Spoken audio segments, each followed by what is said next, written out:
स्कूली क्रिकेट में 349 रन की पारी और 664 रनों के रिकॉर्ड साझेदारी।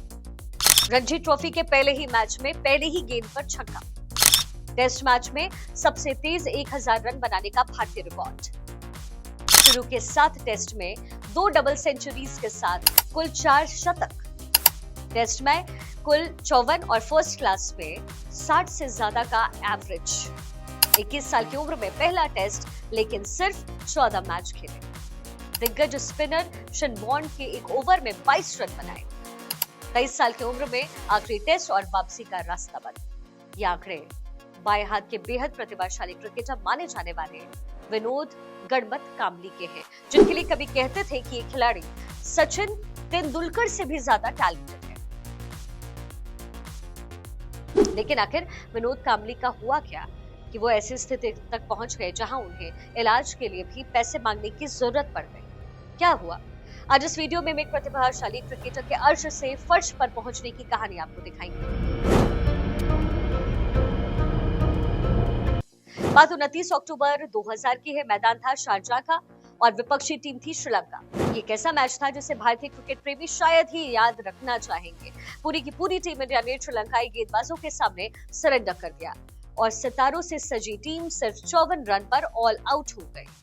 कांबली के खाते में सिर्फ 3 रन दर्ज हुए, जबकि यही हाल सचिन, सौरव, युवराज सिंह जैसे दूसरे दिग्गजों का भी था। सिर्फ रॉबिन सिंह ही थे जो दहाई के आंकड़े को छू सके थे। लेकिन ये मैच 9 बार इंटरनेशनल क्रिकेट में वापसी करने वाले कांबली का आखिरी मैच साबित हुआ। इंटरनेशनल क्रिकेट में धमाकेदार एंट्री और फिर कुछ ही समय में गुमनामी के अंधेरे में डूबने वाले कांबली की कहानी कम फिल्मी कहानी नहीं। दरअसल जब जब कांबली का जिक्र आता है, सचिन के साथ उनकी दोस्ती और उनकी जोड़ी का जिक्र जरूर आता है, जिन्होंने स्कूल में एक साथ खेलते हुए 664 रन की नाबाद पार्टनरशिप की थी। इसमें कांबली ने 349 रन बनाए और सचिन ने 326 रन बनाए। मजे की बात यह थी कि उस मैच में कांबली ने गेंद से भी कमाल किया और 37 रन देकर के 6 विकेट झटके थे। शायद यही वजह थी कि कांबली के कोच रमाकांत आचरेकर कांबली को सचिन से भी ज्यादा प्रतिभाशाली मानते थे। तो फिर ऐसा आखिर क्या हुआ कि कांबली की इंटरनेशनल क्रिकेट 4 दिन की चांदनी साबित हो गई। कांबली की मां ने तो उनके करियर की असमय मौत के लिए उनके कप्तान, उनके साथी चयनकर्ता और क्रिकेट बोर्ड जिम्मेदार थे। उन्होंने ये भी आरोप लगाया कि राजनीति और पक्षपात की वजह से ही उनके इंटरनेशनल क्रिकेट करियर पर एक फुल स्टॉप लगा। यही नहीं, उन्होंने सचिन पर भी आरोप लगाया कि उन्होंने दोस्ती नहीं निभाई।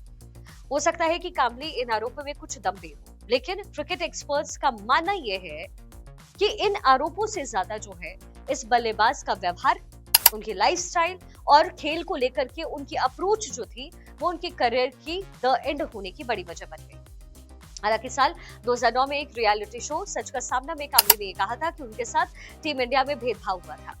उन्होंने ये भी कहा कि जब उन्हें सचिन की सबसे ज्यादा जरूरत थी तब उन्होंने मदद नहीं की थी। उनके इस बयान के बाद से ही सचिन और कांबली के बीच दूरियां बढ़ती चली गई। यहाँ तक कि सचिन ने साल 2013 में अपनी फेयरवेल स्पीच में भी कांबली का जिक्र तक नहीं किया। फिर इसके बाद कांबली ने सचिन से दोस्ती तोड़ने की बात को कहकर सबको हैरान कर दिया। कांबली ने कहा था कि मुझे गहरा दुख पहुंचा है। मुझे उम्मीद थी कि कम से कम सचिन अपने फेयरवेल स्पीच में मेरा नाम जरूर लेंगे। उस वर्ल्ड रिकॉर्ड पार्टनरशिप के बारे में बताइए जिसने हम दोनों के करियर को बनाया, लेकिन सचिन ने ऐसा कुछ नहीं किया।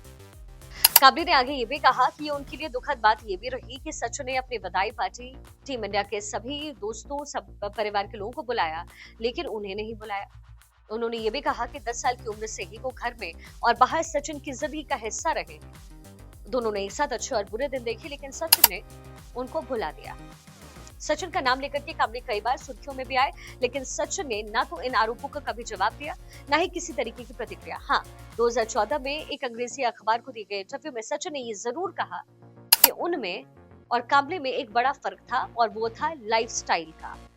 तो क्या ये लाइफस्टाइल ही थी जिसने कांबली के करियर को खत्म कर दिया? दरअसल एक वक्त था जब कांबली करोड़ों के मालिक हुआ करते थे और उनकी वर्थ तकरीबन 1.5 से 2 मिलियन डॉलर्स के बीच आकी गई थी। लेकिन साल 2022 के बाद से उनकी सालाना नेट वर्थ 4 लाख रुपए रह गई है। अब कांबली की हालत इतनी खराब है कि उन्हें बीसीसीआई से मिल रही 30,000 रुपए की मासिक पेंशन से अपना घर चलाना पड़ता है।